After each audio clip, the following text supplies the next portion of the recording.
on a second. Copy link. All right. Can you hear me now? Can I see the chat? Where's the chat?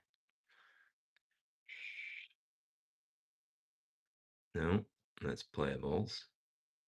There we go. Chat. Top messages. All right. All messages.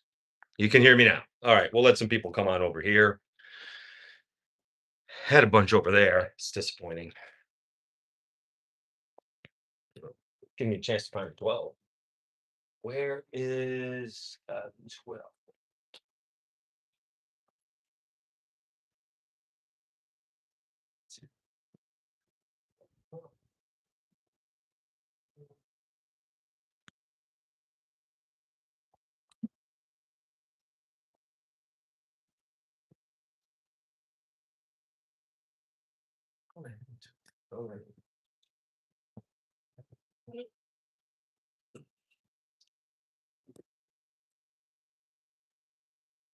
I got the 12. That's as good as it gets. At least in that price range. All right. We'll see if a couple of more people come on over here. Had a bunch of people over there. It's too bad. Okay. So we are reacting. I am reacting. You're reacting to the Billy Napier press conference. And it kind of went the way I thought it would. I'm a little bit disappointed. I don't know if he still does it. He separates each portion of the year into phases. All right. I think what's going on now is the 8th phase. All right. For him, it's going to be phase 1, but for the team, it's the 8th phase, finishing up. And so getting a staff, off-season workouts, probably from now until spring, workouts is phase 1. Then you have the workouts. Then you have spring. You have spring ball, maybe the spring game. Off-season workouts, summer workouts. I don't know if that's separated into 2. And then you have fall ball and then the season. And again, he separates it. He's got 8 phases. So it's always, which phase is this? All right.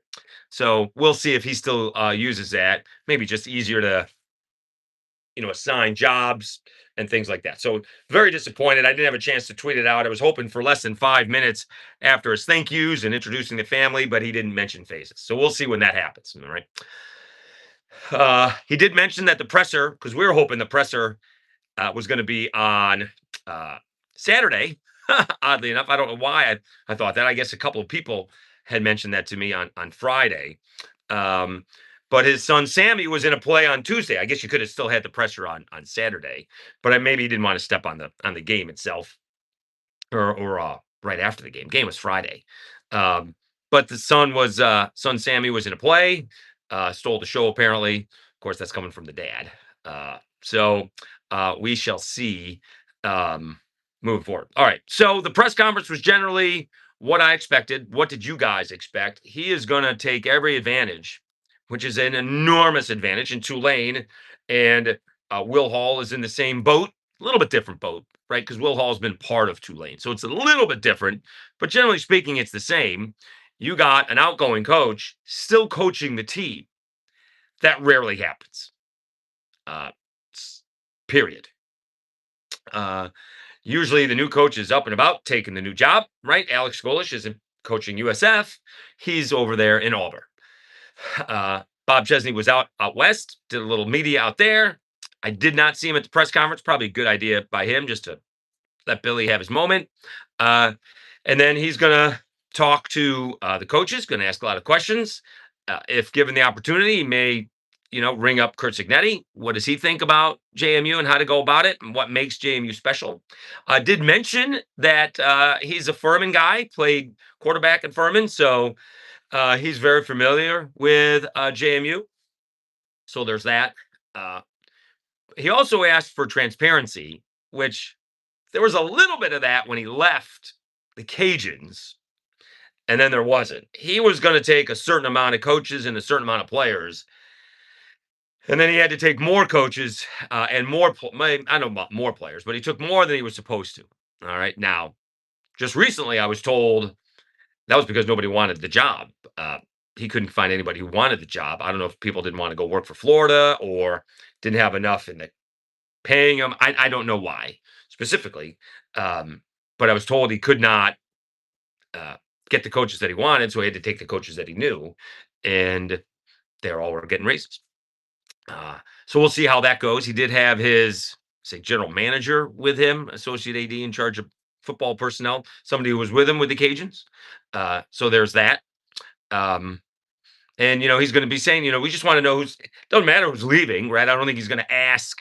Can we keep this player? Can we keep that player? I'm not sure that's the way that works. It's just, well, now we need a new left tackle. Now we need a right guard. Now I need a backup quarterback. Right now I need a tight end. Now I need a slot receiver. Whatever is going on, uh, that's what Billy's going to want to know moving forward because the portal is opening up here.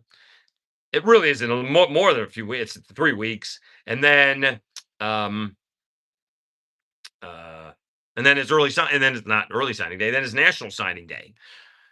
So those two things happen within a month of each other, and so that's good because hopefully you can build on the Chesney presser or on the Chesney recruiting class, and if he's taking any of those guys with him, if they're good for the Big Ten, right? I'll be honest with you.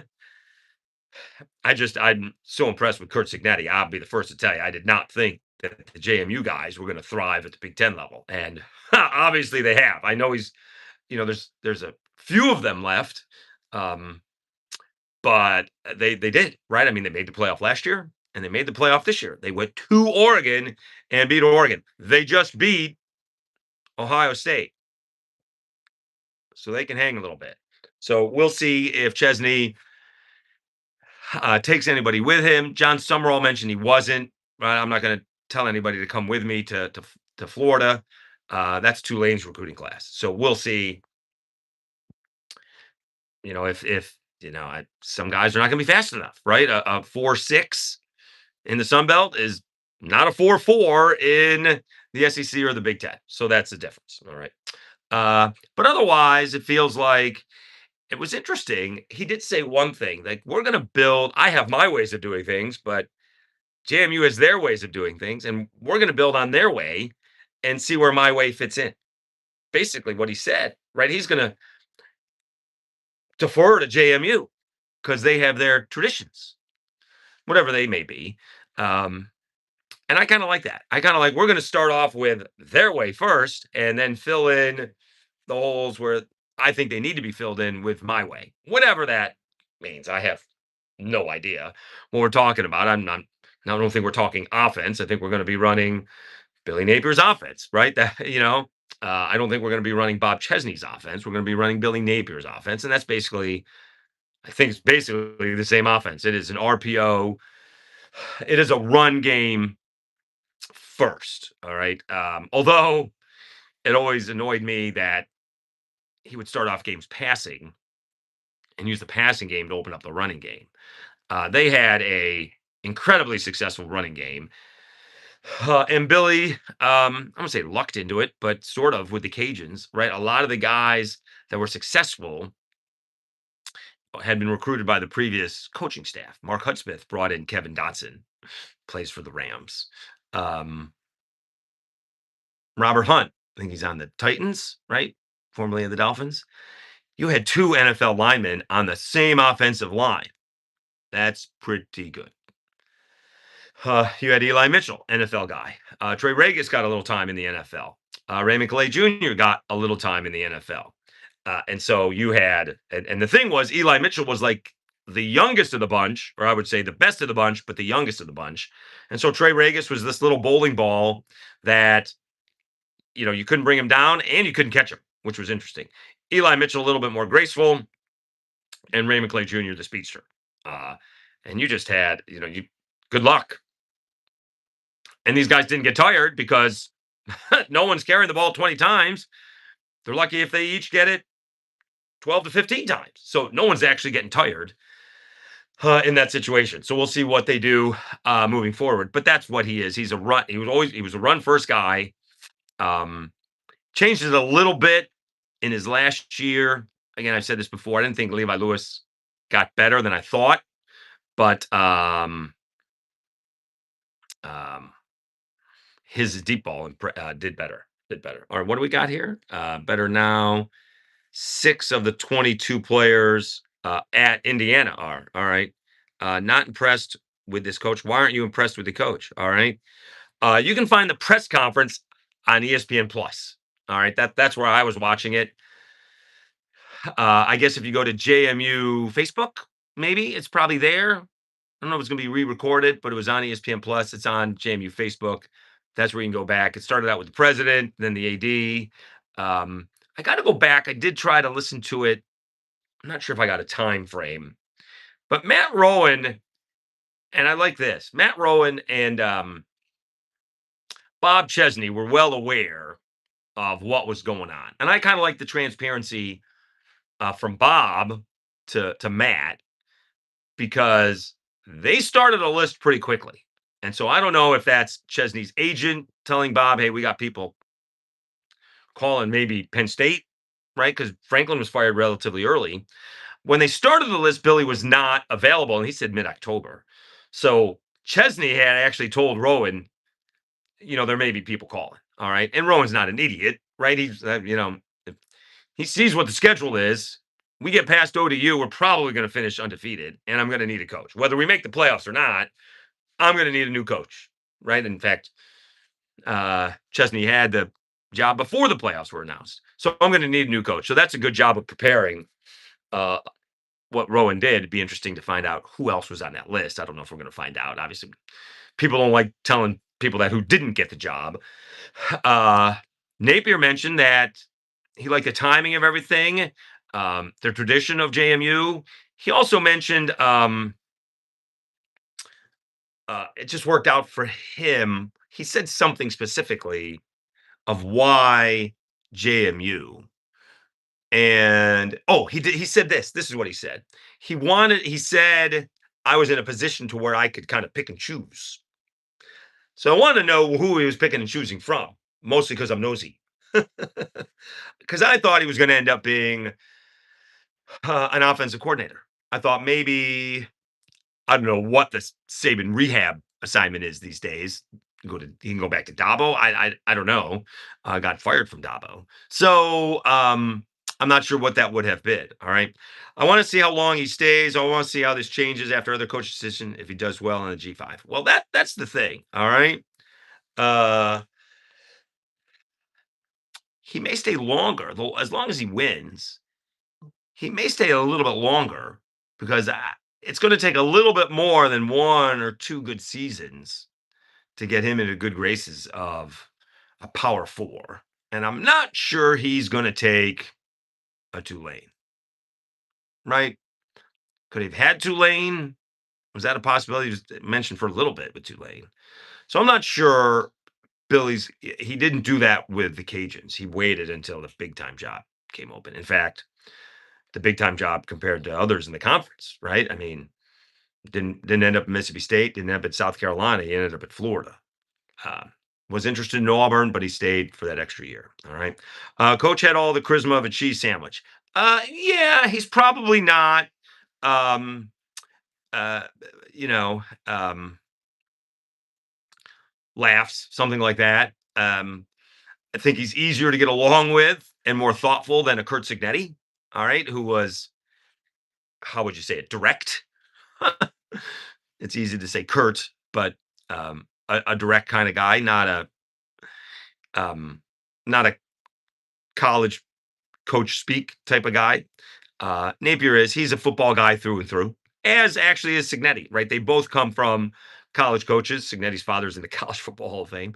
And so Billy came from high school coaching background, did say he liked the idea that his father would affect generations. That's a heady thing to say, how he would say that, right? Did his father end up coaching kids from the players that he coached, right? That's generations if you're doing that. If you're a high school coach for 30 years, you know, and the kids stay in the area, you know, an 18-year-old, we'll just say gets married quick and has a kid at 25, you could be coaching the next one by the time the dad's 40. I mean, it ain't good, 15, 16. Let's see here. Let's see here. My thoughts as well. You guys are upset he doesn't have a lot of charisma. He's a little bit low key. I'm not sure Nick Saban has a whole lot of charisma, and certainly didn't have a whole lot of charisma until he started winning. And you know who else doesn't have a whole lot of charisma and it doesn't come off good is Bill Belichick. He's got zero charisma, at least publicly, right? Behind the scenes, he's actually pretty good. And in the media, he's very good. You get to see his passion and talking about football. If you get Billy Napier talking about football, and it's a little bit different. I remember a couple years ago, someone brought up with the cages, not with the cages, with the Patriots, it's important for the long snapper and the holder and the kicker to be all on the same page. And Belichick went on for like 10 minutes in his presser where he usually doesn't say anything. Right? I think Ben Volen asked him the question, um, which is always amazing that you can get somebody to go in the technicalities of the long snapper and the holder and that mechanism, and it has to do with the kicker and the details that he gave. And that's the kind of thing that Napier can do if you get him on a good question. All right. If I get him on, I'll tell you right now, I'm going to ask him about the tight end. I'm a, um, I brought up tight ends mostly because some guys were having good years the year I was there and covered them. Um, and they were banged up and whether they're going to play. And so he gave me grief. He's like, "You're always talking about the tight ends. What's up with the tight ends? I know you like your tight ends." All right. What rule changes if you had JMU and Tulane? Well, well, they're probably going to make it the top Power Four conferences instead of the top five conferences. That's the easy one they're going to do. They're probably going to make it to where you have to be in the top 15 in the country ranked. All right, it doesn't take a super genius where these rules are going to come from. All right, they're going to limit the G5 schools. Period. End of story. All right, that's why when there was still an idea that Duke could still be in the deal, because I just thought that they were gonna, well, we're just gonna rank them. And it's not based on anything but what we think. So we're gonna put Duke. I don't even know do we know what JMU was ranked at the end of the day? Did they show us that? I was at Orange Theory. They yelled at me for having the phone on to begin with, so I had to turn it off. Did we see that? I don't know. Do we have the college football rankings? All right. Um, So yeah, they'll change it to the Power Four conferences, and JMU was still ranked 24. But did they move up? Weren't they 25th? So they were 25th when they got in there, right? Then they moved up to 24. Or is that am I wrong? Well, okay. Oh, North Texas was below. That's after they lost. So they moved up. Yeah, they moved up to 24. They were 25, I thought. Um, I'm sitting in front of a computer. I guess I could look. Doesn't really matter. But that's what they're going to change. They're going to make it the top four conference champions, and you got to be top 15. It does. Not going to take a super genius to figure that one out. And if God forbid one of these two teams win, JMU or Tulane win, they'll change it the next week, right? People are saying, "Boy, JMU and Tulane better ball out, better not get blown out again." And as much as I'm obviously connected to JMU with the Sunbelt stuff, I'm interested in seeing Tulane. You give John Summerall a second chance, and I saw a tweet that the quarterback had just gotten there. You give John Summerall a second chance against Pete Golding. Eh, I'm just saying. That may be a lot closer, all right, than what people are thinking about. All right. And we're getting the same thing. I don't need to see so and so blow out so and so. Ole Miss just blew out Tulane earlier in the season. No, we can say the same thing about Alabama if they get -3 yards rushing to Oklahoma. All right. And such hypocrites about it.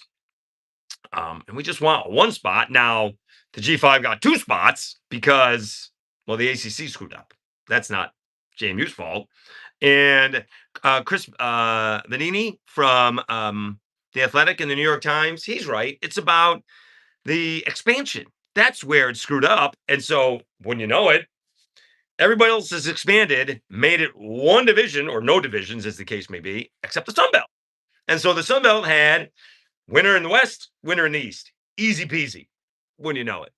You know, I haven't seen outside of Notre Dame and God. I know people are all over Notre Dame. If Alabama had gotten left out, you think this level of complaining is Oregon? It has gone back up to 21 and a half because it was 21 and a half and it went back down. It went down to 20 and a half. It's back to 21 and a half. All right. Either way, it's about 3 touchdowns. That's what Oregon is favored. Ole Miss is still 16 and a half. I was gonna say I losing my train of thought. All right. I am interested in how Tulane plays. Um, and we'll see what JMU can do. All right. Maybe Billy can help. I'm break down film a little bit.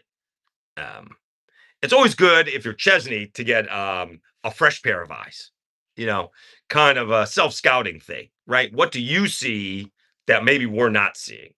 That's always good. That can't hurt.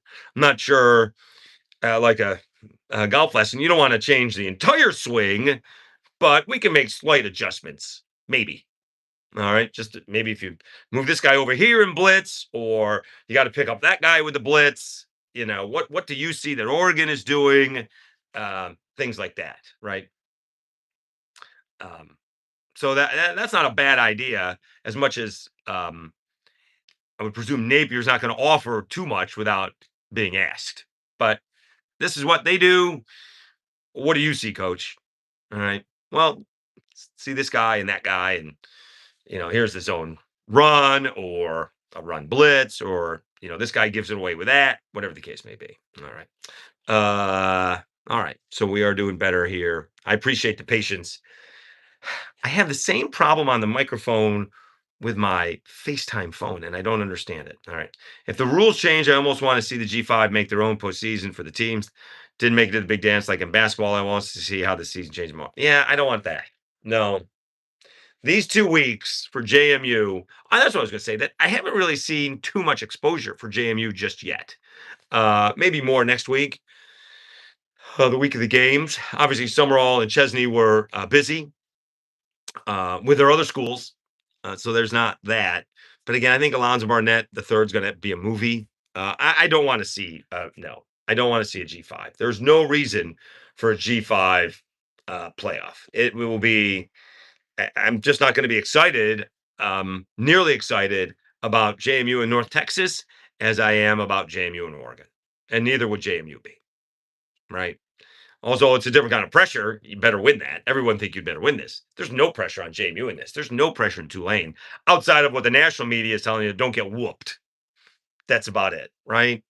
Um, there are in this case there are overall moral victories, but you'd almost rather lose 45-10 than 31-28 because how close you were.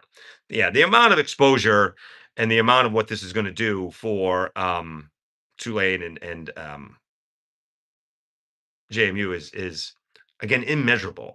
I'm the first to tell you, you guys know this who follow me, I can really talk out of both sides of my mouth. I'm pretty good at it. For example, I can claim that Nick Saban at $10 million or whatever it was overpaid as a football coach, but underpaid as a representative of Alabama. I basically think from when Saban got to Alabama to when he left, enrollment increased 50%. 50%. And I'm be the first one to tell you I'm surprised as well. There's more people from out of state that go to Alabama than in state.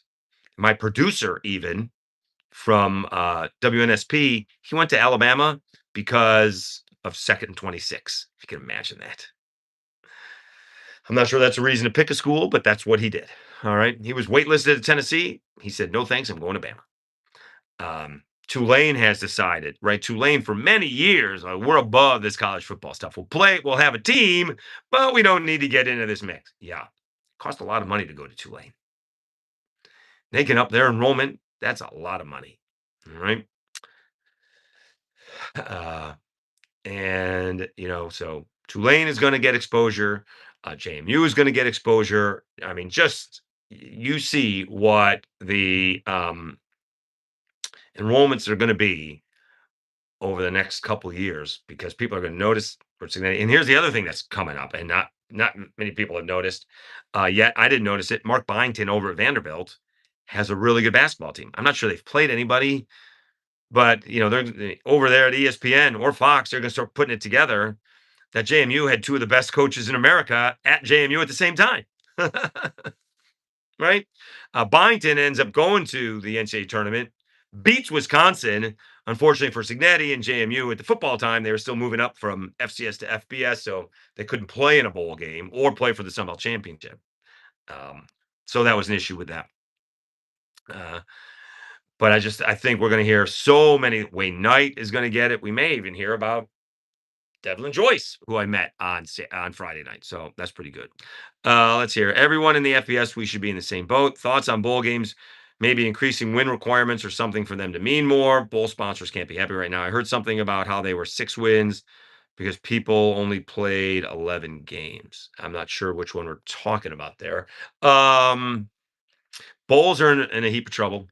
All right. A lot of times the bowls don't cover the cost. It's an even deal because the amount of people that come, right? It's usually the whole team and the staff. It's 150 people. Um, some of these early bowl games, they're only there for a couple of nights, so it's not that expensive. But a lot of times, towards the end of the year, you go after Christmas and you're going from, say, December 26th. You could be leaving Christmas night for all I know. And you're playing on the 31st. That's like a week in Florida, which is what the bowl game used to be about. Right? That what used to be about. Like the Hall of Fame Bowl was a lot of fun because you left either that day, the Christmas day or Christmas night, or the next day, and you're in, especially when you're coming from Syracuse, you're spending a week in Florida, right? Cold is like 60 compared to the 20. That's what it used to be like. I think we're going to cut back bowl games. We got a lot of bowl games. I think we're going to see them cut back. And we get that answer pretty quickly, I think, in the new year. I don't think we wait until the end of the year for that. I don't think we're waiting until summer for that. I think those bowl matchups, those bowl tie-ins come really quickly. All right. All right. We're going to end this here about the 30-minute mark. That's enough. We're basically going to say the same thing in tomorrow's episode. Probably look at a little bit of Sunbelt basketball. Colton Joseph apparently put himself into the transfer portal officially. Wish him the best. And again, if he is going where, I was on a show over there, they're in the same thing I am, that he's could be going to Stanford for like 7 figures. One of the hosts over there is like, I must be my head must be in the sand about some of these numbers. And he may not be wrong. Craig Loper over there, Looper, may not be wrong because someone posted on 3, whether they're trustworthy or not, did not have Gio Lopez on there. And from what all the reports were, he was getting $2 million a year per year for 2 years. And I didn't see him on the list. I didn't see him on the graphic. So I don't know how much Gio Lopez got. The reports were for $4 million, 2 years each. So conference play for basketball right around the corner next week. Yeah. Yep. Starting next week.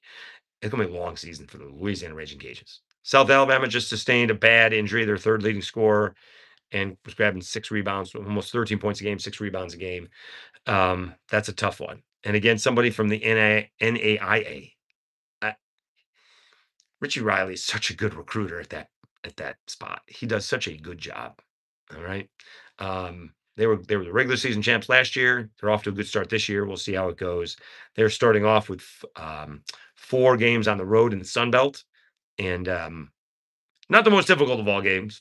To be honest with you, they get Troy in there, but that's about it. All right, we're going to wrap this up. Appreciate everybody who was patient. I need to figure out why my microphone is not working on my my computer. It does not work on my computer, so that's an issue. Same thing with FaceTime and with my mother and my brothers. So it was not just this. It should have been working. I don't know why it was not. So, all right, thank you so much. Don't forget, please subscribe. You can share this as well. Lockdown Sunbelt. We really should be able to get to 3,000 with what's going on now. I'm almost at 2,800, so that's not awful. And we've had a good few days. So, and obviously there's a lot going on. So we need to take advantage of that. So appreciate you guys. Thank you so much. Enjoy the day off. And maybe I will have, worse things to finish the day off than with a 12. Mm. All right. Thanks, guys. Have a good night. And thanks again for everything. Be on the lookout. Can check out today's episode of Lockdown Sunbelt. Uh, I'm not sure I said it in the episode, but has Dan Lanning done a better job coaching this year than he did last? I think he may have. All right, that was today's episode. We'll have something new for tomorrow. More reaction, probably the same reaction of Billy Napier press conference. All right, thank you so much, guys. Really appreciate it. Have a great